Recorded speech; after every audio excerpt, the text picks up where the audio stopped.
नमस्कार, ANB news में आप सभी का स्वागत है और मैं हूं आपके साथ पल्लवी राजपूत। अगर आपको या आपके परिवार में कोरोना वायरस के लक्षण दिखते हैं तो आप इसे नजरअंदाज ना करें और तुरंत कोरोना वायरस का टेस्ट कराएं, क्योंकि ये देखने में आया है कि देश में कोविड-19 से मरने वालों का जो आंकड़ा है वो बढ़ रहा है। उसकी एक वजह यह भी है कि कई लोग सही वक्त पर टेस्ट ही नहीं करवाते और इलाज भी नहीं करवाते और इसे नजरअंदाज करते हैं। एएनबी न्यूज आपसे रिक्वेस्ट करता है कि अगर दिखे कोरोना के लक्षण तो जल्द कराए जांच और वायरस को जड़ से मिटाने में सहयोग करें।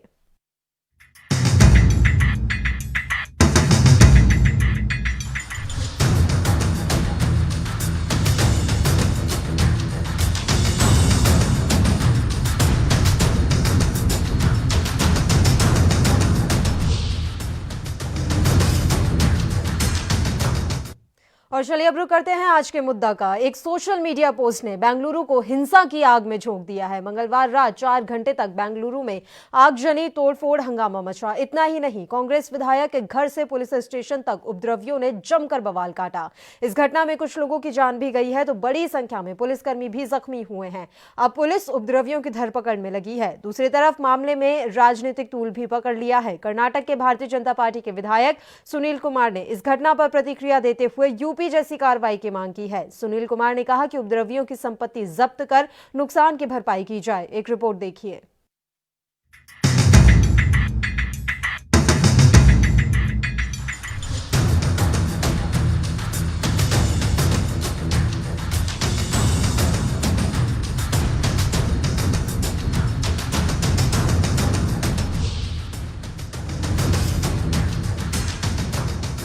बेंगलुरु में कांग्रेस विधायक श्रीनिवास मूर्ति के घर पर मंगलवार रात भीड़ ने हमला कर दिया।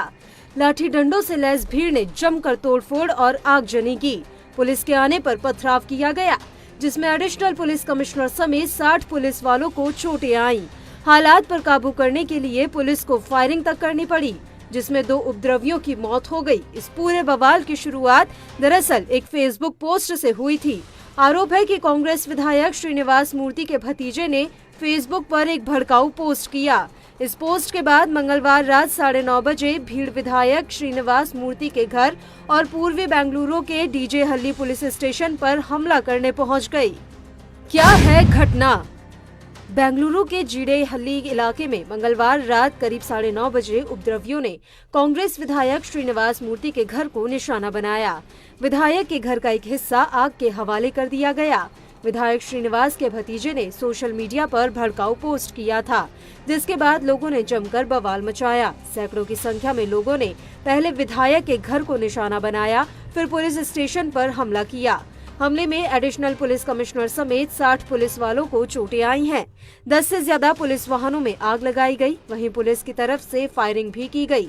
बताया जा रहा है कि पुलिस फायरिंग में 2 लोगों की मौत हो गई। रात करीब 2 बजे जाकर हालात काबू में आए। पुलिस ने भड़काऊ पोस्ट करने वाले आरोपी को गिरफ्तार कर लिया है, जबकि हिंसा फैलाने के आरोप में 110 गिरफ्तार हुए हैं। मामले ने पकड़ा राजनीतिक तूल। कर्नाटक में बीजेपी की सरकार है। इस घटना के बाद बीजेपी के नेता कांग्रेस को भी घेर रहे हैं। बीजेपी नेता शोभा करांदलाजे ने ट्वीट कर कहा कि ये कांग्रेस की तुष्टीकरण की राजनीति का नतीजा है। वहीं दूसरी तरफ हमले का शिकार कांग्रेस विधायक श्रीनिवास मूर्ति ने रात के वक्त ही हिंसा में शामिल लोगों से अपील की थी कि वो शांत हो जाएं। पोस्ट लिखने वाले शख्स पर कानून के तहत कार्रवाई की जाएगी। एक और कांग्रेस विधायक और पूर्व मंत्री जमीर अहमद खान ने भी सभी से शांति की अपील करते हुए कहा कि वो पुलिस से उम्मीद करते हैं कि इस घटना के लिए जो जिम्मेदार हैं उनके खिलाफ कार्रवाई की जाएगी। साथ ही बेंगलुरु के पुलिस कमिश्नर कमल पंत ने कहा है कि आरोपी नवीन को आपत्तिजनक पोस्ट लिखने के आरोप में गिरफ्तार कर लिया गया है। Now the situation is completely under control. We have imposed curfew in 2 police station limits, that is KG Halli and DJ Halli. So these 2 places we have imposed curfew, and in the remaining city, 144 section has been imposed. So right now situation is peaceful. Patrolling arrangements have been put in place. We are getting 4 companies of CRPF, RF and CSF from outside state. So they would be also joining us in our bandobast, our security arrangement. And now other procedures are undergoing. We have arrested 110 people. They would be produced before the court. Even the person who was involved in the other case, in the initial case, has also been secured. What about the casualties See, there are some people who have died due to bullet hit. So we would be the remaining process in this regard has to start now. So the process has already commenced. Executive magistrate and all they are doing the needful as per the protocol. Just to maintain the peace and tranquility of this city. Just I have visited this police station and I have assessed a lot of damages that took place yesterday's night's disturbance. And this also though, so we are assessing all those losses of our yesterday's bad incident, and sort of the nearly 70-75 people of our police officers were also injured in this incident, and police those 3 were dead. So all the dead bodies were kept in Goring Hospital. I have ordered my subdivisional magistrate to conduct an inquest on the bodies and get the report immediately and see that the rituals should be conducted. Sir, initially, what is the extent of damage you're looking at? Can you put it in numbers? See, we can right now we have started assessing the things, and I am visiting KG also. There also I am going to assess the damages and what are all the losses have been made to. बहरहाल अभी यही संदेश दिया जा रहा है कि किसी को भी कानून को अपने हाथ में लेने का अधिकार नहीं है। लोगों से शांति बनाए रखने की अपील भी की जा रही है और हालात को सामान्य करने के लिए अतिरिक्त बलों की तैनाती के आदेश दे दिए गए हैं। सुरक्षा के लिहाज से विधायक मूर्ति को पुलिस स्टेशन में रखा गया है। उनके घर के बाहर भी सुरक्षा बढ़ा दी गई है। ANB न्यूज के लिए स्पेशल डेस्क की रिपोर्ट।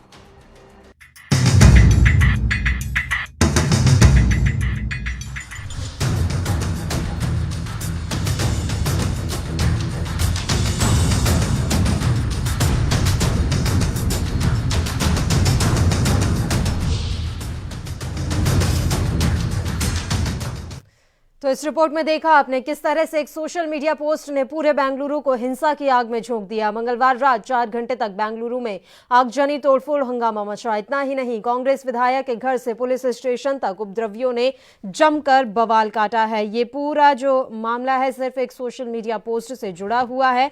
बेंगलुरु में कांग्रेस विधायक श्रीनिवास मूर्ति के घर पर मंगलवार रात भीड़ ने हमला कर दिया। लाठी डंडों से लैस भीड़ ने जमकर तोड़फोड़ और आगजनी की।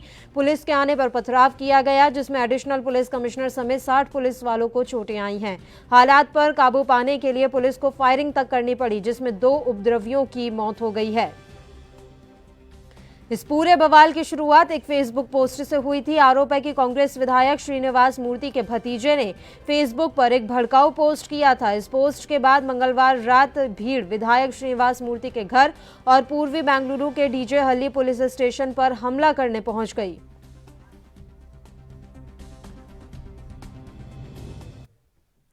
कांग्रेस के प्रवक्ता बाल मुकुंद शर्मा जी इस समय फोन लाइन पर हमारे साथ जुड़े हुए हैं। इसी खबर पर ज्यादा चर्चा के साथ बाल मुकुंद शर्मा जी, जिस तरह से पूरा बेंगलुरु आग में झोंक दिया गया, कितना बड़ा बवाल हुआ है, किसको दोषी मानते हैं आप इसमें?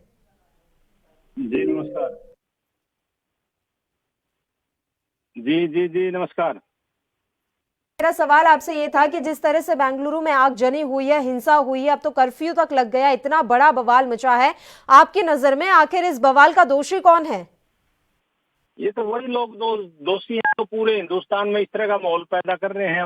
ये तो सबको पता है, जमाने के सामने आ चुका है सब कुछ कि किस तरीके से ये जो लोग इस तरह का उपद्रव रच रहे हैं। ये तो सब लोग सार्वभौमिक लोग हैं, सब जगह इनका ये उजागर हो चुके हैं। लेकिन विडंबना हमारे देश की ऐसे लोगों के खिलाफ कार्रवाई नहीं होती। सोशल मीडिया पोस्ट के कारण ये बवाल भड़का है, वो आप भी जानते हैं कि वो पोस्ट किसने किया था? जी। तो आप जो कहना चाह रहे हैं सर, मैं उसी पे आपसे आपकी प्रतिक्रिया चाह रही हूँ कि जब कांग्रेस के विधायक के भतीजे ने ये पोस्ट किया, उसके बाद बवाल मचा, तो कहीं ना कहीं एक जिम्मेदारी समझनी चाहिए ना कि हमें किस तरह का पोस्ट करना है। और हम देख रहे हैं कि सोशल मीडिया के जरिए कितनी जगहों पर इस तरह की घटनाएं हो चुकी हैं। जब अभी माहौल अगर वाकई में देश में ऐसा है तो इस तरह की पोस्ट करनी ही क्यों? देखिए, 2 बातें हैं।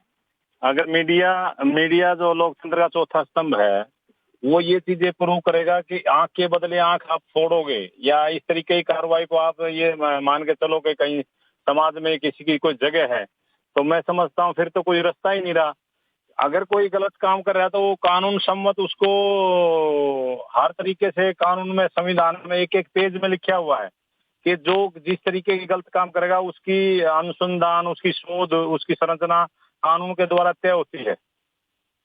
या सर तो देखिए, मीडिया किसी को शह नहीं दे रहा है। बात यहाँ पर यही है कि आखिर किसकी शह पर इतना बड़ा बवाल मच गया। 2 लोगों की मौत तक हो गई, 2 उपद्रवियों की मौत हो गई और अभी 110 लोग गिरफ्तार किए गए हैं। कितने गाड़ियों को आग के हवाले कर दिया गया, 4 घंटे तक तांडव चलता रहा वहां। किसकी शह पर यह हुआ, सवाल यही है।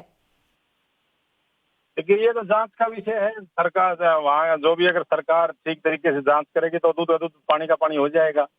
ये तो जांच का विषय है, एकदम से इस पे तो कहना जल्दबाजी होगी। लेकिन जो भी लोग हैं वो सलाखों के पीछे जाएंगे।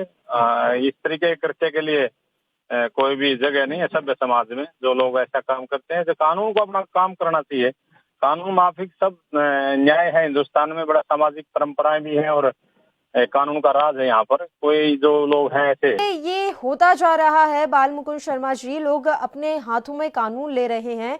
क्या लग रहा है कि लोगों को विश्वास नहीं रहा कानून व्यवस्था पर कि कानून हमारी वाकई में रखवाली करेगा या हमें न्याय दिलाएगा, इसलिए अब लोग कभी भी कानून को अपने हाथ में ले लेते हैं।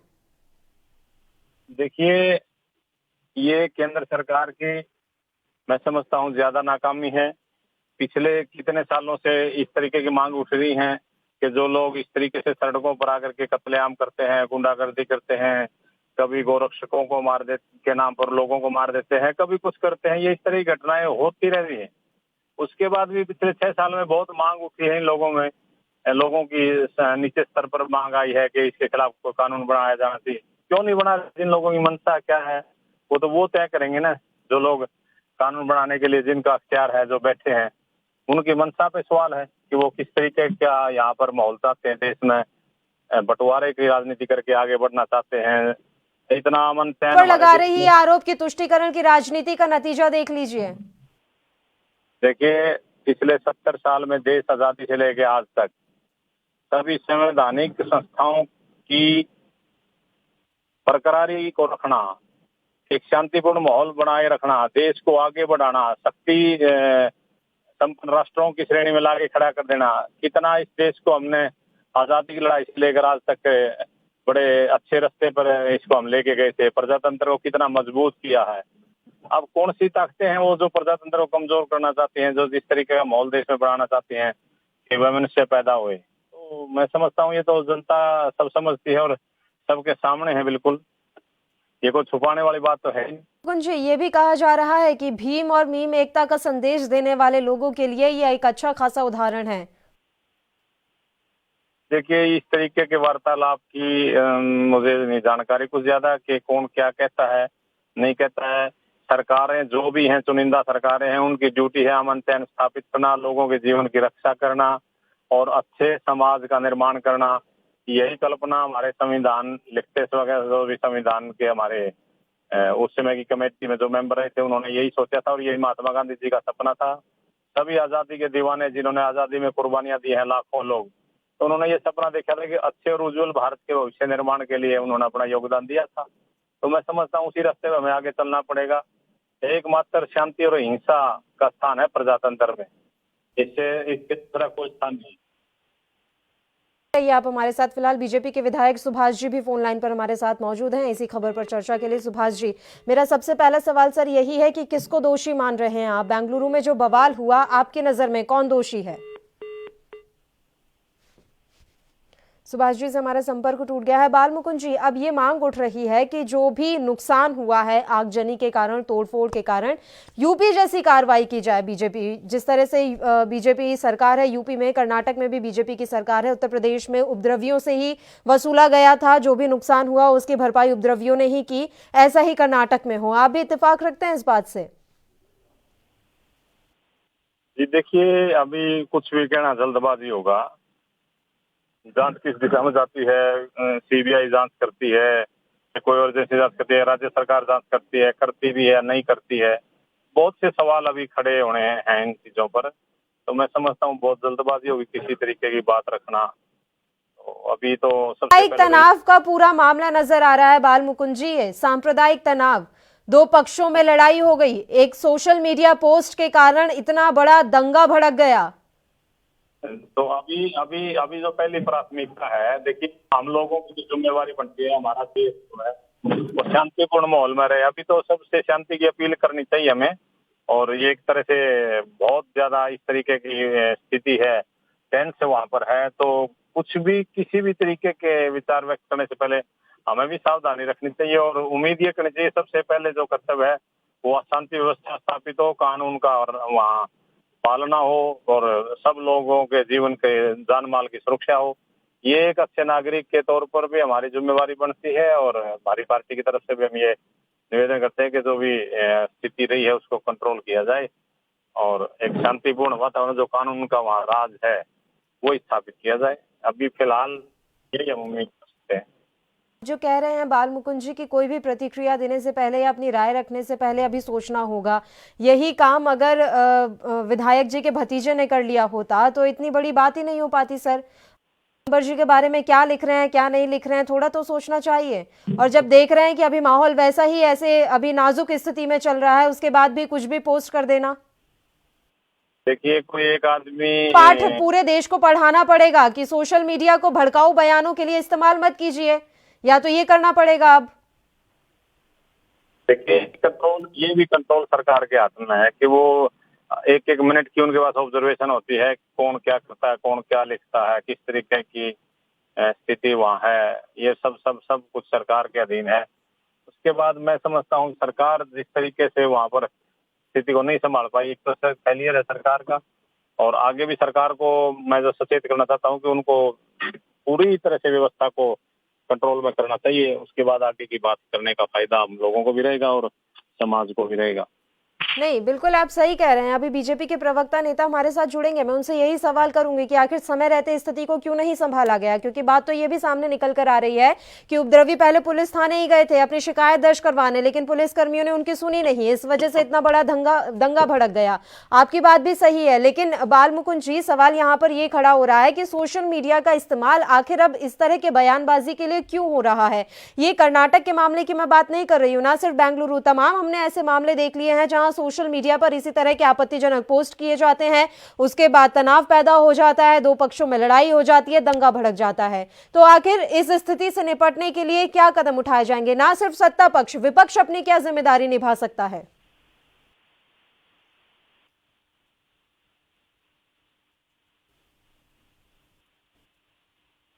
अब तक बाल मुकुंद जी बाल मुकुंद जी लौट रही हूँ मैं आपके साथ। बीजेपी विधायक हमारे साथ फोन लाइन पर जुड़े हुए हैं, सुभाष जी देखिए, मैं सबसे पहले आपकी प्रतिक्रिया चाहूंगी सर। जो कुछ भी कल रात बेंगलुरु में हुआ, तांडव हुआ है, उपद्रवियों ने जमकर तांडव मचाया, इसमें आप किसका दोष मानते हैं सर? हेलो, आवाज पहुंच रही है सुभाष जी आप तक? हाँ जी, बोलो। सर, मेरा सवाल आपसे यह है कि जो कुछ भी बेंगलुरु में हुआ, आखिर उसका जिम्मेदार कौन है? सीएम रहते। हेलो, आवाज आ रही है सुभाष जी आपको? हाँ, आवाज आ रहा है। मुख्यमंत्री यहाँ का ये जिम्मेदार रहते। और इस स्थिति से निपटने के लिए अब क्या किया जाएगा सर? जो कानून के हिसाब से ये उनके ऊपर ये लेते। ठीक है सुभाष जी, बहुत बहुत धन्यवाद तमाम चर्चा के लिए आप हमारे साथ जुड़े। बाल मुकुंद जी, आपका भी शुक्रिया तमाम चर्चा के लिए आप हमारे साथ जुड़े। तो बेंगलुरु में कल उपद्रवियों ने जमकर तांडव मचाया है। आपको बता दें कि 4 घंटे तक उपद्रवी इसी तरह से तांडव मचाते रहे। एक सोशल मीडिया पोस्ट के जरिए हिंसा की आग भड़क उठी और तस्वीरें हम आप तक पहुंचा रहे हैं। आप देख सकते हैं किस तरह से उपद्रवियों ने वाहनों को नुकसान पहुंचाया, तोड़फोड़ की है और थाने का घेराव किया गया। जो कांग्रेस के विधायक है श्रीनिवास मूर्ति, उनके आवास को घेर लिया गया, वहां पर जमकर तोड़फोड़ मचाई गई, काफी क्षति उपद्रवियों के द्वारा पहुंचाई गई है। हालांकि अभी तक इस मामले में 110 लोगों की गिरफ्तारी हो चुकी है और कथित कांग्रेस के विधायक के जो भतीजे बताए जा रहे हैं, जिन्होंने ये सोशल मीडिया पर पोस्ट डाला था, उन्हें भी गिरफ्तार कर लिया गया है। बताया जा रहा है कि वो भी पुलिस की हिरासत में ही है। वहीं कांग्रेस विधायक श्रीनिवास मूर्ति, जो लगातार उपद्रवियों के निशाने पर थे, उनको भी अभी फिलहाल पुलिस कस्टडी में ही रखा गया है। उन्हें सुरक्षा प्रदान की गई है। इसके अलावा उनके घर के बाहर भी सुरक्षा बढ़ा दी गई है। सवाल वाकई में ये खड़ा हो रहा है कि आखिर इस तरह से दंगा भड़क क्यों जाता है, किसकी शह पर यह दंगा भड़का, इतनी हिम्मत उपद्रवियों की कैसे हो गई। और सवाल ये भी कि सोशल मीडिया का इस्तेमाल आखिर भड़काऊ भाषणों के लिए, भड़काऊ बयानों के लिए क्यों किया जा रहा है। सोशल मीडिया का इस्तेमाल जब अच्छे कामों के लिए होना चाहिए, एक पॉजिटिविटी के लिए होना चाहिए, उसका इस्तेमाल आजकल बस यही देखने में आ रहा है कि गलत जानकारी, भ्रामक प्रचार और इसके अलावा भड़काऊ बयानों के इस्तेमाल के लिए किया जा रहा है। लगातार इस तरह के बयान दिए जाते हैं सोशल मीडिया पर और कहीं ना कहीं तनाव पैदा होता है। ना सिर्फ बेंगलुरु की, देश के तमाम ऐसे राज्य हैं जहां पर सोशल मीडिया के कारण ही दंगे भड़के हैं। एक भड़काऊ पोस्ट किसी ने डाल दिया और उसके बाद दंगे भड़क उठे, आगजनी हुई, तोड़फोड़ हुई। तो सवाल यही है कि आखिर क्यों इस दिशा में कोई काम नहीं किया जा रहा। और जिस तरह से भीड़ अब उग्र हो चली है, ना सिर्फ बेंगलुरु की हम यहाँ बात कर रहे हैं, अलग अलग राज्यों में हमने देखा, कभी देखते हैं कि किस तरह से भीड़ बेकाबू हो जाती है, किसी को पीट पीट कर मार डाला जाता है, मॉब लिंचिंग जिसे कह रहे हैं, मॉब लिंचिंग की बात कर लें, या फिर इस तरह से जो दंगे भड़क रहे हैं आजकल। आखिर ये क्यों हो रहा है? क्या लोगों को कानून व्यवस्था पर भरोसा नहीं है, या फिर पुलिसकर्मी इतना सहयोग आम जनता को नहीं दे पा रहे हैं, पुलिसकर्मी विश्वास पैदा नहीं कर पा रहे हैं लोगों के बीच कि लोग उन पर विश्वास रखें कि कानून के जरिए हमें न्याय मिलेगा, तभी जाकर ये शांति व्यवस्था स्थापित हो पाएगी। जैसा कि इस पूरे मामले में जानकारी मिल रही है बेंगलुरु के मामले में कि जो लोग परेशान थे या जिनके खिलाफ ये सोशल मीडिया पर पोस्ट डाला गया था, वो पूरा का पूरा गुट गया था पुलिस थाने में। वहां पर जाकर उन्होंने शिकायत भी दर्ज करवाई थी, लेकिन पुलिसकर्मियों ने ये कहा कि आप आपस में ही इस मामले को सुलझा लीजिए बातचीत करके। उसके बाद ही ये पूरा तनाव फैला।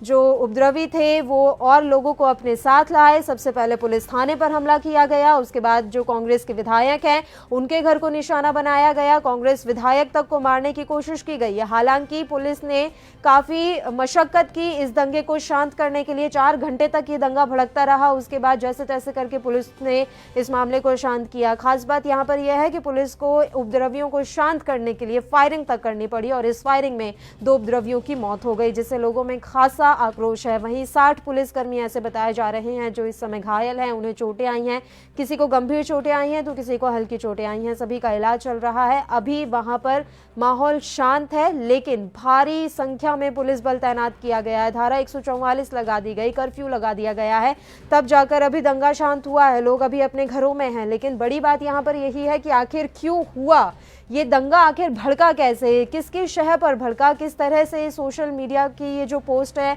लोगों ने देखी और किस तरह से इतनी संख्या में लोग एकत्रित हो गए। ये तमाम सवाल हैं जो अभी खड़े हो रहे हैं, जिनकी जांच की जानी चाहिए।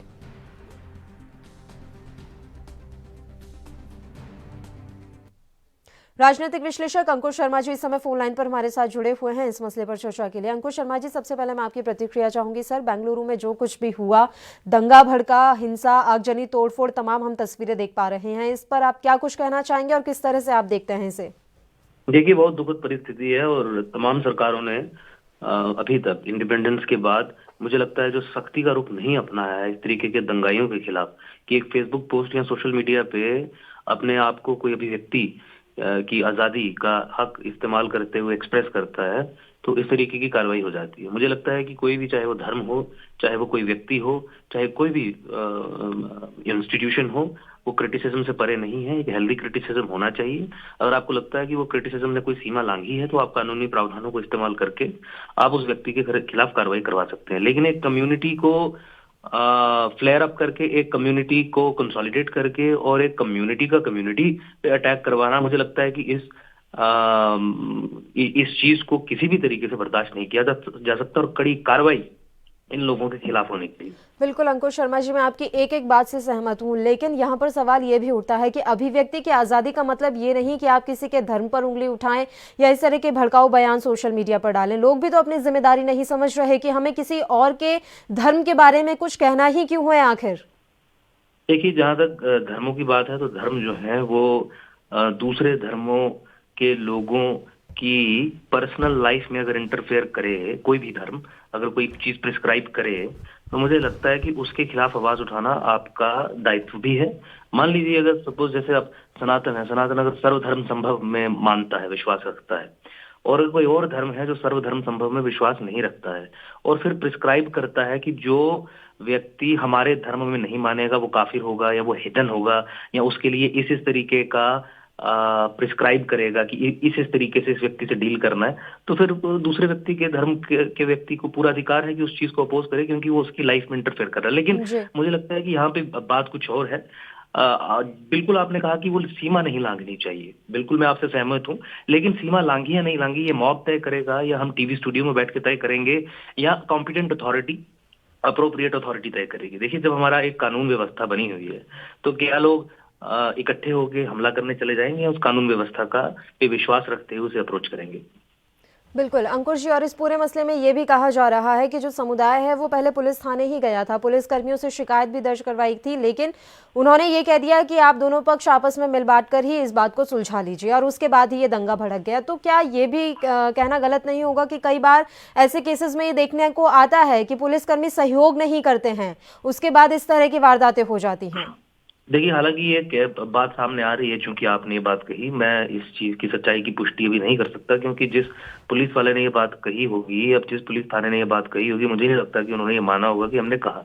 कभी कभी हिंसा को जस्टिफाई करने के लिए इस तरीके की एलिबाइज क्रिएट की जाती है, लेकिन आप किसी भी परिस्थिति में वायलेंस को जस्टिफाई नहीं कर सकते। अगर पुलिस इनएक्शन हो रहा है तो मुझे लगता है कि उसको भी एड्रेस करने के और सारे तरीके हैं। आप किसी भी तरीके से वायलेंस को रिजॉर्ट नहीं कर सकते, और वायलेंस को रिजॉर्ट करने वालों के खिलाफ कड़ी कार्रवाई होनी चाहिए, क्योंकि अगर वायलेंस को रिजॉर्ट करने वालों के खिलाफ कड़ी कार्रवाई ना हो तो फिर मुझे लगता है कि इसका एक डोमिनो इफेक्ट होता है, और आगे आपको समाज में इस तरीके की बहुत सारी चीजें होती हुई नजर आएंगी, और फिर ये एक बनाना रिपब्लिक की तरह हमारा देश बन जाएगा, जहां पे एक फेसबुक पोस्ट पे पूरे शहर में दंगे और करोड़ों रुपए की संपत्ति जो है जला के नष्ट कर दी जाती है। बिल्कुल अंकुश जी, अब सवाल यहाँ पर ये खड़ा हो रहा है कि आखिर देश में इस तरह के दंगे अब भड़क क्यों रहे हैं, और पिछले 1-1.5 साल में हम ज्यादा देख रहे हैं मॉब लिंचिंग जैसी घटनाएं इतनी ज्यादा हमारे सामने आने लगी हैं, उसके बाद दंगे भड़कने जैसी घटनाएं सामने आ रही हैं।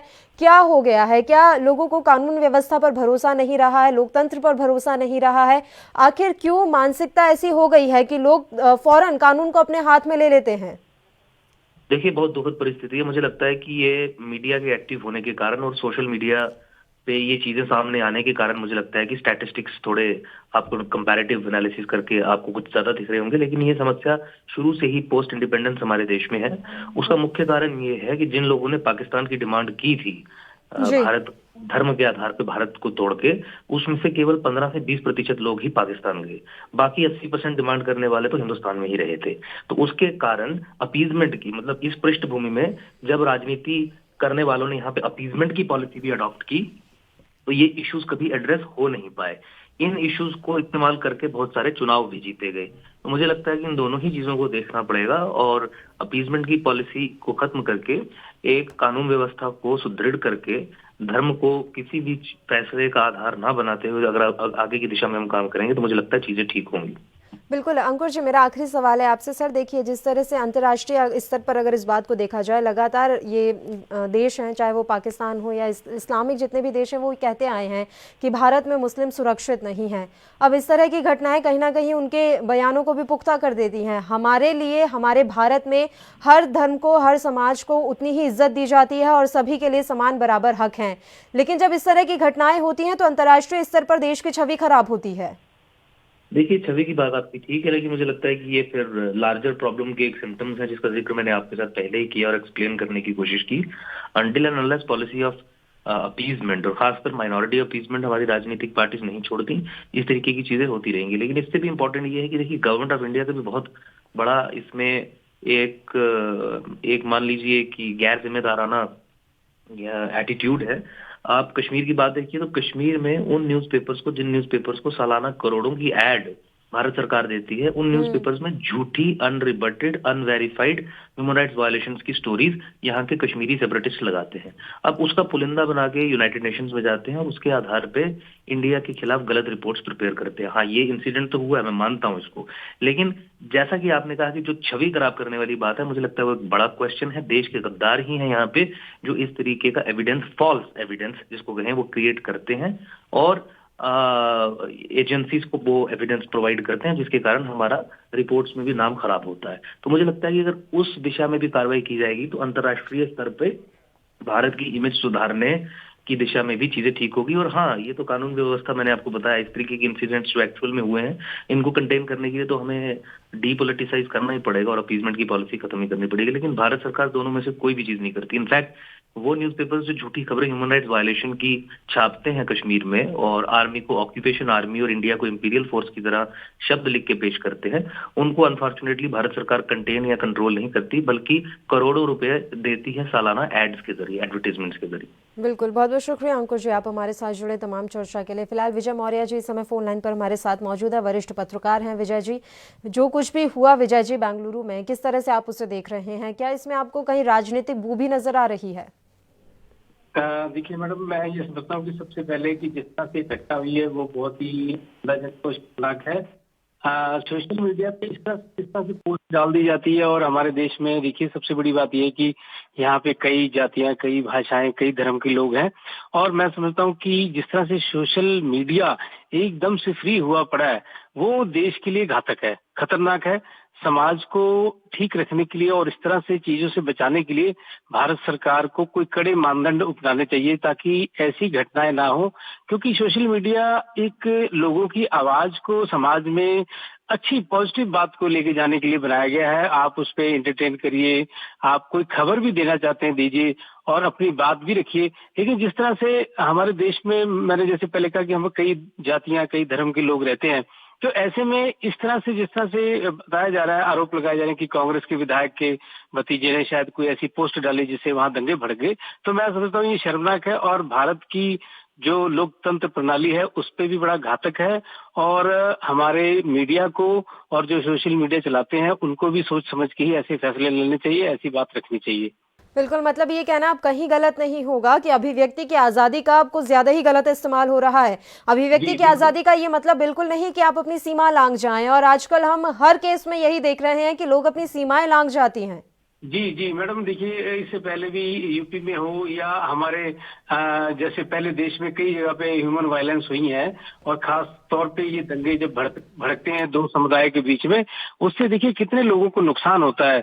बच्चे, छोटे बच्चे हुए, औरतें हुई, बड़े बुजुर्ग हुए और प्रॉपर्टी का नुकसान है, फिजिकली नुकसान है, पैसे का नुकसान है और देश की जो एक छवि हमारी पॉजिटिव होनी चाहिए वो उस पर कहीं ना कहीं ये भद्दे दाग लगते हैं, जिससे मैं समझता हूँ कि हमारी जो पूरे वर्ल्ड में हमारी डेमोक्रेसी की जो तारीफ होती है, जिस तरह से हमारे लोग अन्य जातियों धर्म के लोग एक साथ रहते हैं, त्योहार मनाते हैं, उस पर ऐसी चीजें मैं समझता हूँ कि ये खतरनाक भी है और नुकसान भी करता है और इस पे कड़ी कार्रवाई होनी चाहिए सरकार की तरफ से। बिल्कुल विजय जी, देखिए ठीक है, सोशल मीडिया पर इस तरह के भड़काऊ बयान नहीं देने चाहिए, आपत्तिजनक पोस्ट नहीं डालनी चाहिए, मैं इस बात से बिल्कुल सहमत हूँ। लेकिन सवाल यहाँ पर यह भी खड़ा हो रहा है कि अब भीड़ इतनी बेकाबू क्यों हो गई है, क्या वजह है? मॉब लिंचिंग जैसी घटनाएं सामने आती हैं, कई बार दंगे भड़क जाते हैं, आखिर क्या हो गया है? क्या कानून व्यवस्था पर भरोसा नहीं है? भीड़ का इतना बेकाबू होना आखिर क्या दर्शा रहा है? देखिए मैडम, इसमें दो तरह की मैं समझता हूँ कि बातें हैं। पहला तो एक राजनीतिक मोटिव, इसमें जो ये बेंगलुरु में हुआ, कहीं न कहीं इसमें किसी न किसी जो राजनीतिक पक्ष का इसमें उन्होंने गलत इस्तेमाल किया है अपने फायदे के लिए। आपको पता है कि कर्नाटका में पहले कांग्रेस की सरकार थी, मिलीजुली सरकार थी, ये जो इससे पहले सीएम थे वहां के, और अभी येदियुरप्पा की सरकार, भाजपा की सरकार है वहां पे। मैं समझता हूँ कि इसमें कहीं न कहीं राजनीतिक एंगल भी है, जिसमें वहां अपनी पार्टी को वर्चस्व में लाना या सरकार की छवि को खराब करना, ये सब ऐसे राजनीतिक फंडे हैं जिसके जरिए इस तरह की हरकतें की जाती हैं ताकि सरकार को नुकसान पहुंचाया जा सके या अपने मतलब को संवारा जा सके, अपने हक को या उसका कोई गलत इस्तेमाल करके फायदा लेना। ये सब राजनीतिक पार्टियों के कुछ लोग ऐसे होते हैं जो उनकी ये साजिशें होती हैं और उनकी इन साजिशों में भोले भाले लोग भी आ जाते हैं। जहां तक आपने बात कही मॉब लिंचिंग की, जो प्रॉब्लम हमारे देश में अचानक पैदा हुई है, मैं ये समझता हूँ कि इसके पीछे भी दो कारण है। एक तो राजनीतिक जो लोग इसका गलत फायदा उठाते हैं, दूसरा कहीं ना कहीं आज का सिस्टम भी ऐसा हो चुका है कि लोगों को इंसाफ जल्दी नहीं मिलता, चाहे वो पुलिस की बात हो, चाहे एडमिनिस्ट्रेशन की बात हो। कहीं न कहीं लोगों में एक जल्दी से जल्दी इंसाफ मांगने की भी एक आदत सी बन गई है। मैं समझता हूँ वो भी जो लोग हैं जो इंसाफ चाहते हैं, इंसाफ पसंद है और हिंसा के पुजारी हैं, उन लोगों में भी अगर इस तरह की बातें आ रही तो मैं समझता हूँ खतरनाक है और उनको अपने देश के सिस्टम पर भरोसा करना चाहिए और उसमें कोई जल्दबाजी नहीं करनी चाहिए जिससे हमारे देश के लोगों को देश की छवि पे खराब हो। बिल्कुल विजय जी, और अब इस पूरे मामले पर यह मांग उठाई जा रही है कि जैसा कि यूपी में योगी सरकार ने उपद्रवियों से ही नुकसान की भरपाई की थी, वैसा यह बेंगलुरु में किया जाए। आप क्या विचार रखते हैं? जी मैडम, बिल्कुल। ये तो अभी हाल में ही पिछले साल कानून पास हो गया है, पंजाब सहित सारे देश में ऐसा कानून पास हुआ है जो तोड़फोड़ करेगा, आगजनी करेगा या दंगे भड़काएगा, उसमें जो पब्लिक का नुकसान होता है, पब्लिक ट्रांसपोर्ट हुई या जो हमारे पब्लिक लोगों के फायदे के लिए चीजें बनी है, बस स्टैंड और जो वहाँ पे शेड होते हैं और कई ऐसी फैसिलिटीज सरकारों ने दे रखी है, अगर उसका नुकसान होता है तो कहीं ना कहीं वो हमारा ही लोगों का नुकसान है।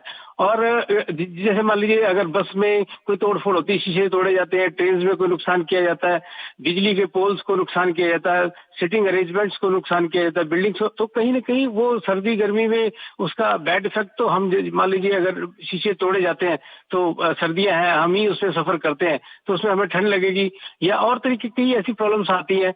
तो मैं कहता हूं कि जो ये पब्लिक प्रॉपर्टी का नुकसान है वो कहीं ना कहीं हम गाहे बगाए अपना ही नुकसान करते हैं।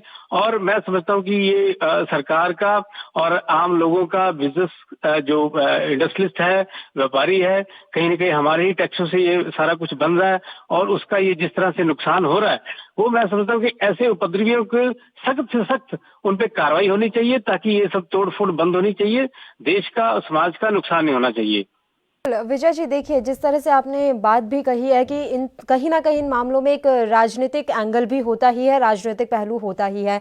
हम दिल्ली दंगे की अगर बात कर लें तो एक पार्टी के पार्षद उसमें गिरफ्तार हुए, कई बातें सामने निकल कर आई कि सरकार की साजिश, सरकार की छवि खराब करने की साजिश थी, तमाम इस तरह की बातें उस केस में भी सामने निकल कर आई। अब सवाल यहाँ पर यह है कि हमारे देश की राजनीति आखिर किस स्तर पर पहुंच गई है, आखिर क्यों लोगों को ही आपस में लड़ाया जा रहा है, इस तरह की राजनीति को कैसे देखा जाए और आने वाले समय में इसके क्या भयावह परिणाम हो सकते हैं? देखिए मैडम, मैं समझता हूँ कि राजनीति, ये कहीं ना कहीं ये राजनीति से चीजें प्रेरित होती हैं, राजनीतिक स्वार्थ के लिए, सत्ता के लिए।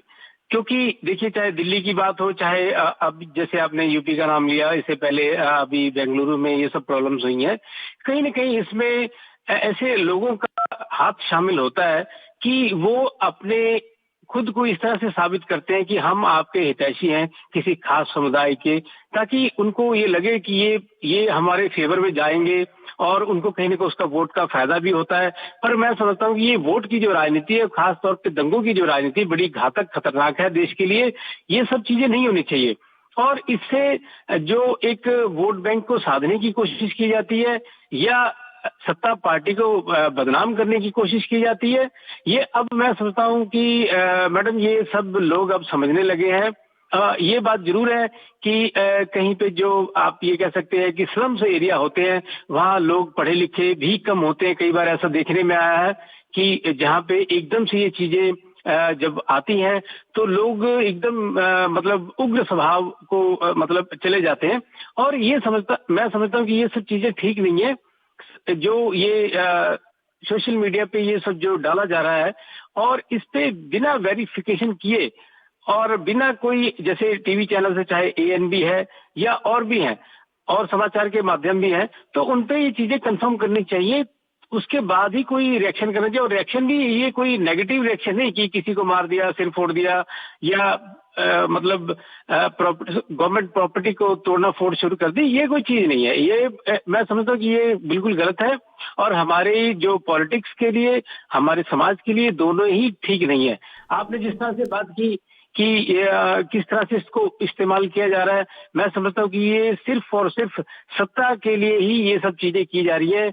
आज देखिए देश का जो राजनीतिक वातावरण है उसमें ये बार बार चीजें हो रही हैं। मैं समझता हूँ कि इसके लिए सेंट्रल गवर्नमेंट को भी कोई ना कोई इसमें करना चाहिए, या जो प्रदेश सरकारें हैं लॉ एंड ऑर्डर को मेंटेन करने के लिए इसमें जो शक्ति बरतनी चाहिए वो बरतनी चाहिए। बिल्कुल, बहुत बहुत शुक्रिया विजय जी, आप हमारे साथ जुड़े तमाम चर्चा के लिए। तो कर्नाटक के बेंगलुरु का ये मामला ANB न्यूज़ आप तक पहुंचा रहा है। आपको हम यहाँ जानकारी दे दें कि उत्तरी बेंगलुरु के पुलकेशी नगर विधानसभा सीट से कांग्रेस विधायक श्रीनिवास मूर्ति के कथित रिश्तेदार ने पैगंबर मोहम्मद को लेकर सोशल मीडिया पर अपमानजनक पोस्ट किया था, जिसकी प्रतिक्रिया में ये हिंसा हुई है। इस पोस्ट के वायरल होने के बाद अल्पसंख्यक समुदाय के एक सदस्य एक जगह जमा हुए। कांग्रेस विधायक अखंड श्रीनिवास मूर्ति के घर पर पत्थर फेंके गए।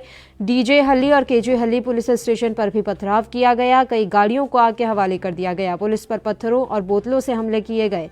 पुलिस ने विधायक के जो भतीजे हैं नवीन को गिरफ्तार कर लिया है। पुलिस सूत्रों ने बताया कि युवक ने दावा किया कि उसका फेसबुक अकाउंट हैक हो गया था। उसने आपत्तिजनक पोस्ट नहीं किया जिसमें कथित तौर पर पैगंबर के अपमान की बात कही जा रही है। वहीं बेंगलुरु के पुलिस आयुक्त कमल पंत ने बताया है कि पुलिस की गोलीबारी में लोगों की भी मौत हुई है और इसके अलावा 60 पुलिसकर्मी घायल हुए हैं। बेंगलुरु में सीआरपीसी की धारा 144 लागू कर दी गई है। इस मामले में फिलहाल 110 लोगों की गिरफ्तारी हो चुकी है। ये जानकारी अभी मिल रही है। कर्नाटक की राजधानी बेंगलुरु से ये पूरी घटना हम आप तक पहुंचा रहे हैं। बताया जा रहा है कि पुलिस ने भीड़ को नियंत्रित करने के लिए गोली चलाई जिसमें उपद्रवियों की मौत हो गई। जानकारी के अनुसार कल देर रात बेंगलुरु में कांग्रेस विधायक के घर के बाहर भीड़ जुटनी शुरू हो गई, जिसके बाद भीड़ ने विधायक के आवास पर तोड़फोड़ शुरू कर दी। देखते ही देखते स्थिति नियंत्रण से बाहर होने लगी, जिसके बाद पुलिस ने भीड़ पर काबू पाने के लिए गोली चलाई। बेंगलुरु की घटना पर कांग्रेस ने बयान जारी किया है। पार्टी ने ट्वीट कर लिखा है कि बेंगलुरु में लोगों से अपील है कि शांति बनाए रखें। कांग्रेस ने ट्वीट कर लिखा है, हम सब लोग गांधी जी की राह पर चलकर सत्य और अहिंसा का पालन कर रहे हैं। बेंगलुरु के सभी लोगों को शांति बनाए रखनी चाहिए।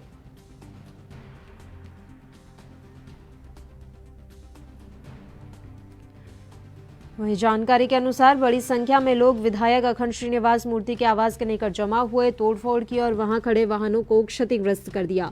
इसके बाद भीड़ ने यह सोचकर थाने को निशाना बनाया कि पुलिस ने आरोपी को वहां हिरासत में रखा है। प्रत्यक्षदर्शियों ने बताया कि हिंसा को रोकने की कोशिश कर रही पुलिस टीमों के वाहनों को भी भीड़ ने क्षतिग्रस्त कर दिया। पुलिस सूत्रों ने कहा कि खुद को विधायक का रिश्तेदार बताने वाले आरोपी ने कथित रूप से सोशल मीडिया पर एक पोस्ट साझा की, जिससे एक समुदाय के लोग भड़क उठे। विधायक ने समुदाय के लोगों से हिंसा नहीं करने की अपील की है। और इस मसले पर चर्चा के लिए राजनीतिक संपादक चंद्रशेखर त्रिशूल जी इस समय फोन लाइन पर हमारे साथ जुड़े हुए हैं। चंद्रशेखर त्रिशूल जी, किस तरह से आप देख रहे हैं बेंगलुरु में जो कुछ भी दंगा भड़का है, क्या मान रहे हैं आप इस दंगे के पीछे की वजह? देखिए पल्लवी, जब भी इस तरह का सोशल मीडिया पर पूरे देश में कहीं कोई बवाल होता है, फिर एकदम वो तूल पकड़ लेता है और राज्यों की सुरक्षा व्यवस्था को लेके जिस तरह पिछले कई 2 से 3 वर्षों में आमूलचूल बदलाव आया है, फिर ये बड़ी गंभीरता है और इसको गंभीरता से देखा जाना चाहिए कि पुलिस इतने हाई अलर्ट पे है। कोरोना को लेके तमाम कई बार मीटिंग्स हो चुकी हैं, राज्यों को कोऑर्डिनेट किया जा चुका है, सोशल मीडिया पर कानून कड़े किए जा चुके हैं, लगातार गाइडलाइन निकल रही है। बावजूद इसके क्यों पुलिस कतरा रही है कार्रवाई करने में, और क्यों पुलिस आगे बढ़ने दे रही है, और क्यों पुलिस पॉलिटिकल शेल्टर दे रही है कई लोगों को? पुलिस की भूमिका पर गहरे सवाल खड़े होते हैं। इस पर पुलिस की भूमिका बिल्कुल जो कि पारदर्शी होनी चाहिए वो पारदर्शी नहीं है, और शायद इसी का नतीजा है कि मणिपुर से लेकर मुंबई तक और गुजरात से लेकर कहीं भी पूरे बेंगलुरु तक ये बात आपको देखने को मिलेगी। जब इस तरह कोई सोशल मीडिया पर बवाल होता है, इस तरह कोई कहीं पे सामाजिक विद्वेष का मामला सामने आता है, तो भावनाएं एकदम भड़क उठती हैं और उसका परिणाम ये होता है कि जो आप आज टेलीविजन स्क्रीन पर देख रहे हैं कि गाड़ियों को आग लगा दी गई, वो निर्दोष लोग जिनकी गाड़ियां थी वो कैसे कैसे उनका क्या अपना जीवन यापन कर रहे थे, उन निर्दोषों का आखिर क्या इसमें दोष है, और कौन लोग हैं जिन्होंने इस तरह की घटना को कृत्य किया है और क्या उनको सजा मिलेगी? कोई नजीर बन के सामने नहीं आ पा रही है। ये मामले होते हैं, दब जाते हैं जी, कानूनी कार्रवाई के नाम पे खानापूर्ति कर दी जाती है, चंद धाराओं का हेरफेर कर दिया जाता है और बाद में वो धाराएं सियासी सूझबूझ के समंदर में जाके विलीन हो जाती हैं, विलुप्त हो जाती हैं, और वो लोग जो जिम्मेदार लोग होते हैं ऐसे दुष्कृत्यों के लिए, ऐसे कानून के उल्लंघन के लिए, वो लगातार फिर रैलियों में निकलते हैं और उनको राजनीतिक संरक्षण मिलता है। तो आखिर ऐसा क्यों हो रहा है? कहीं ना कहीं समीक्षा करनी चाहिए। आंतरिक सुरक्षा को लेके पूरे राज्यों को इसमें एक बैठक बुलानी जानी चाहिए और केंद्र को इसमें हस्तक्षेप करके सभी राज्यों को ये पूरी तरीके से निर्देशित किया जाना चाहिए कि अगर इस तरह का कोई मामला होता है तो इस पे कानून में ये संशोधन किया गया है। बड़ा कोई इस पे कदम उठाए जाने की आवश्यकता है। महज बातें चर्चा होकर रह जाती है, आम आदमी को नुकसान होता है, आम आदमी परेशान होता है, आम आदमी ही पिटता है, वही मरता है, लेकिन राजनीतिक इच्छा शक्ति है वो शून्य के बराबर इसमें दिखाई देती है। बिल्कुल, कहीं ना कहीं समीक्षा होने की बहुत ज़रूरत है। सभी राज्यों को अपनी आंतरिक सुरक्षा की जो ये बात है इस पर देखना ही चाहिए और समीक्षा होनी ही चाहिए। त्रिशूल जी, एक सवाल ये भी है कि अभिव्यक्ति की आज़ादी के नाम पर क्या लग रहा है कि आजकल कुछ ज़्यादा ही मिसयूज हो रहा है अभिव्यक्ति की आज़ादी का। सोशल मीडिया पर कोई कुछ भी पोस्ट डाल देता है, ना सिर्फ अल्पसंख्यक समुदाय, हम देख सकते हैं कि बहुसंख्यक समुदाय के लिए भी कई उलझुल पोस्ट डाली जाती है। आखिर क्यों हो रहा है ऐसा, जब सोशल मीडिया का इस्तेमाल अच्छे कामों के लिए हो सकता है, पॉजिटिविटी के लिए हो सकता है, अच्छी खबरों के लिए हो सकता है, तो उसका इस्तेमाल सिर्फ भड़काऊ बयान देने के लिए क्यों किया जा रहा है? देखिए, ये टेक्नोलॉजी का दुर्भाग्य है। जो लोग घर में भी नहीं बोल पाते वो अभिव्यक्ति की आज़ादी के नाम पे सोशल मीडिया पर ऐसे बोलते हैं। मानिए कि पूरे देश को संचालित करने की पूरी जिम्मेदारी अपने कंधों पर उठा के और वो जने कहाँ चले जाएंगे। और सोशल मीडिया पे लोग बोलने से पहले किसी मर्यादा का, किसी नियम का, किसी अनुशासन का, किसी सामाजिक एक मर्यादा होती है, सामाजिक एक अपना ताना बाना होता है, उसको जोड़ने के लिए काम कम कर रहे हैं, सामाजिक ताने बाने को तोड़ने के लिए ज्यादा काम कर रहे हैं। और शरारती तत्व, असामाजिक तत्व और जो राजनीतिक तत्व हैं वो इसमें अपने पूरी भूमिका निभा रहे हैं कि कैसे कैसे कहीं समाज को विकृत किया जाए, उसको पूरी तरीके से तोड़ दिया जाए, उसको पूरी तरीके से कहीं एक नुकसान पहुंचाया जाए। तो ये बहुत सारी बातें हैं, लेकिन सबसे बड़ी बात यह है कि नजीर बन के अभी तक कोई सामने नहीं आई है। अगर आप दोषियों को कार्रवाई, उनके खिलाफ कार्रवाई नहीं करेंगे, उनको राजनीतिक संरक्षण प्राप्त होता रहेगा और ये सिर्फ किस्सों और कहानियों में और रोज की खबरों में एक हेडलाइन होके रह जाएगा कि आज बंगलौर में ये घटना हुई, बिल्कुल इतने वाहन जला दिए गए, लेकिन उसका फॉलो अप क्या है? अगर उसका फॉलो अप नहीं लिया गया और उसको नजीर नहीं बनाया गया तो फिर उन लोगों की हिम्मत और बढ़ती है जो लोग असामाजिक कृत्यों में पूरी तरह लिप्त हैं। उनको लगता है कि ये राजनीतिक विद्वेष निकालने का, ये कहीं समाज को तोड़ने का और अपनी लोकप्रियता, जो एक झूठी और सस्ती और विद्वेषित लोकप्रियता है, उसको हासिल करने का सशक्त माध्यम है, तो वो अपनी कारगुजारियों में सफल होते हैं। लेकिन अगर उनको रोक दिया जाए और उनको उसी समय दंडित किया जाए जिस समय वो ये कर रहे हैं, और उसके कुछ ही समय में उनको पूरा एक कानून से ये मिलना चाहिए कि भाई उनसे कानून से निर्देशित किया गया कि उनके खिलाफ ये कार्रवाई हुई है, तो वो अगर नजीर नहीं बनेगी तो इस तरह के मामले सामने आते रहेंगे। और इन्हें रोकने के लिए आंतरिक सुरक्षा को मजबूत करना बहुत जरूरी है। और पुलिस की भूमिका को लेके जो एक पूरा स्पष्टीकरण है वो निर्देशित होना चाहिए कि राज्य की पुलिस को ये अधिकार है। साइबर एक्ट को और मजबूत किए जाने की जरूरत है। साइबर एक्ट में बड़ी सजाओं का एक प्रावधान होना चाहिए ताकि ये नजीर बन सके पूरे देश में कि साइबर एक्ट में उसने ये समाज को कहीं तोड़ने का प्रयास किया तो उसको इतनी गंभीर धाराओं में इतना बड़ी सजा हुई है। वो सब चीजें निकल के सामने नहीं आ रही हैं और उसी का परिणाम है कि ये सब हो जाता है। बिल्कुल। चंद्रशेखर जी, मेरा आखिरी सवाल है आपसे सर। देखिए, तमाम हिंसा भी हमने देखी है, चाहे वो दिल्ली में हुई हो, यूपी में हुई है, देश के अलग अलग राज्यों में इस तरह की हिंसा की घटना सामने आई और बेंगलुरु में तो कल का ही मामला है। इससे देश की छवि पर क्या असर पड़ता है सर? अगर अंतर्राष्ट्रीय स्तर पर हम बात करें, देश की छवि कहीं ना कहीं धूमिल होती है। देखिए पल्लवी, रक्षा के लिए सेना निर्धारित है और सुरक्षा के लिए पुलिस निर्धारित है, और पुलिस को अपनी भूमिका को लेके कहीं चिंतित और जागरूक होने की आवश्यकता है। और जिस तरह वो कहीं टूल बन के उसका राजनीतिक इस्तेमाल किया जा रहा है, इस पर भी जो पुलिस के जो रिटायर्ड अफसर हैं, जो पुलिस महकमा है, उसको एक आवाज कहीं उठानी होगी और उसको एक कहीं अपनी भूमिकाओं को लेके कहीं, देखिए दोनों तरह के उदाहरण आते हैं। पुलिस कहीं ईमानदार दिखाई देती है लेकिन कहीं परेशान दिखाई देती है, कहीं कैसे दिखाई देती है। तो एक निर्धारित भूमिका में पुलिस को आना होगा और बहुत जरूरत है कि जब देश नई शताब्दी में और 21वें वर्ष की ओर प्रवेश कर रहा है। 20वें वर्ष के आधे वर्ष में देश आ चुका है।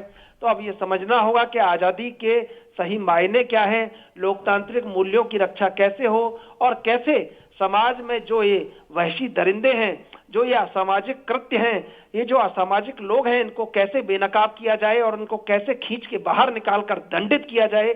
अगर ये इच्छा शक्ति प्रदर्शित नहीं की गई तो कहीं ना कहीं इसका खामियाजा हमेशा समाज को भुगतना पड़ेगा। और जो समाज लगातार भुगतता आ रहा है, न उसमें कोई हिंदू है, न मुसलमान है, न सिख है, न ईसाई है, वो आम इंसान है जो अपने रोजगार की तलाश में रोज निकलता है, 2 रोटी कमाता है, कुआं खोदता है, रोज पानी पीता है। और जब उसे ये पता चलता है उसका ठेला, उसकी गाड़ी, उसकी साइकिल, उसकी मोटरसाइकिल, उसका ऑटो, उसका टेम्पो जला दिया गया है, तो आप समझिए कितना संवेदनशील पक्ष है कि उसके ऊपर क्या गुजरती होगी, वो क्या सोचता होगा, क्या उसके मन में आता होगा कानून के प्रति, क्या उससे न्याय के बारे में आप सोचने के लिए कह सकते हैं, क्या उससे लोकतंत्र की बात कर सकते हैं। तो ये बहुत गंभीर बात है, इसको सोचना होगा। बिल्कुल, बहुत बहुत शुक्रिया चंद्रशेखर जी, आप हमारे साथ जुड़े तमाम चर्चा के लिए। तो एक सोशल मीडिया पोस्ट ने बेंगलुरु को हिंसा की आग में झोंक दिया। मंगलवार रात 4 घंटे तक बेंगलुरु में आगजनी, तोड़फोड़, हंगामा मचा। इतना ही नहीं, कांग्रेस विधायक के घर से पुलिस स्टेशन तक उपद्रवियों ने जमकर बवाल काटा। इस घटना में कुछ लोगों की जान भी गई तो बड़ी संख्या में पुलिसकर्मी भी जख्मी हुए हैं।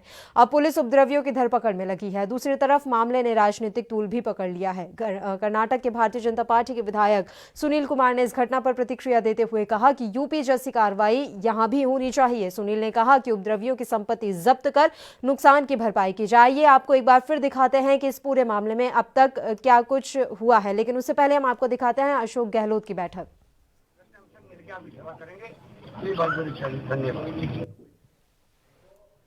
अशोक गहलोत की बैठक, जहां दोनों गुट के विधायक आज बैठे हैं। आपको बता दें कि आज कांग्रेस विधायक दल की बैठक हुई, इसमें पायलट खेमा भी साथ में बैठा है। इसके अलावा गहलोत गुट का जो खेमा है, जो विधायक हैं, वो भी साथ में रही है। आइए अब आपको पैकेज दिखाते हैं कि किस तरह से बेंगलुरु में जो हिंसा हुई है उसमें अभी तक क्या कुछ हुआ है।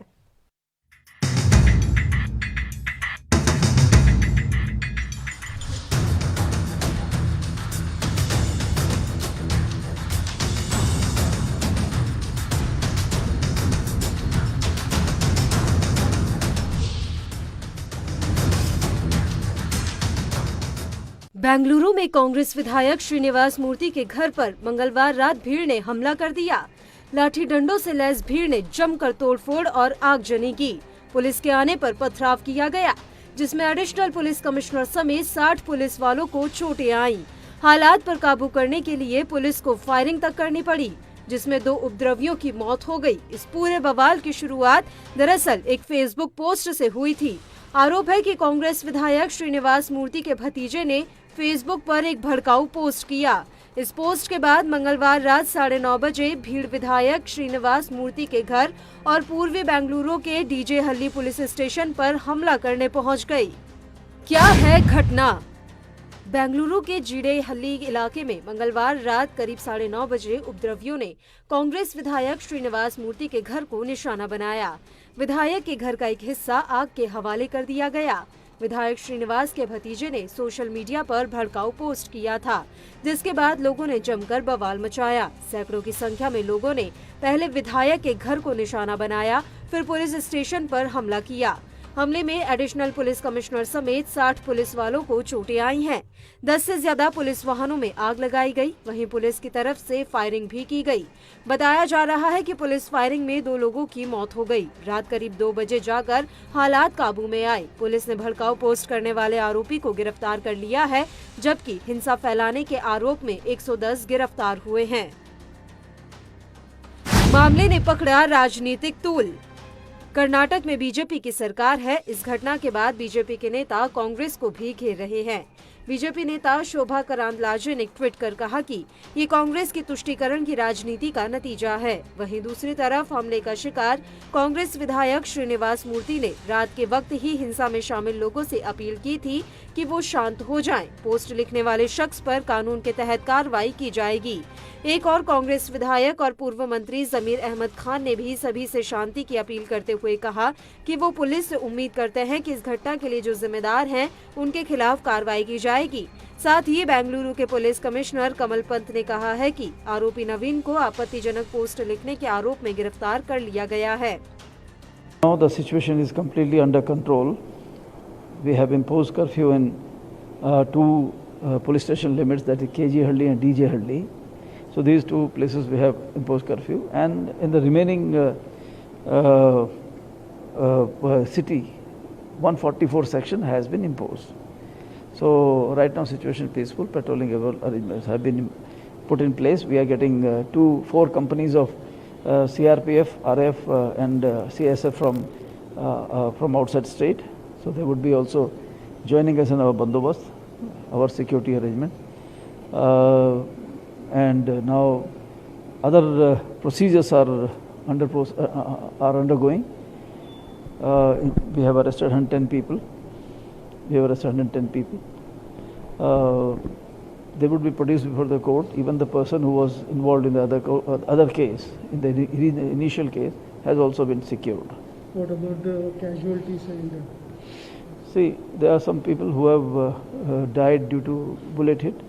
So we would be the remaining process in this regard has to start now. So the process has already commenced. Executive magistrate and all they are doing that, are doing the needful as per the protocol. Just to maintain the peace and tranquility of this city. Just I have visited this police station and I have assessed a lot of damages that took place yesterday, night's disturbance. And this also though, so we are assessing all those losses of our yesterday's bad incident, and sort of the nearly 70-75 people of our police officers were also injured in this incident, and police 3 were dead. So all the dead bodies were kept in Goring Hospital. I have ordered my subdivisional magistrate to conduct an inquest on the bodies and get the report immediately and see that the rituals should be conducted. Sir, initially, what is the extent of damage you're looking at? Can you put it in numbers? See, we can right now we have started assessing the things, and I am visiting KG Halli also. There also I am going to assess the damages and what are all the losses have been made to. बहरहाल अभी यही संदेश दिया जा रहा है कि किसी को भी कानून को अपने हाथ में लेने का अधिकार नहीं है। लोगों से शांति बनाए रखने की अपील भी की जा रही है और हालात को सामान्य करने के लिए अतिरिक्त बलों की तैनाती के आदेश दे दिए गए हैं। सुरक्षा के लिहाज से विधायक मूर्ति को पुलिस स्टेशन में रखा गया है। उनके घर के बाहर भी सुरक्षा बढ़ा दी गई है। ANB न्यूज के लिए स्पेशल डेस्क की रिपोर्ट।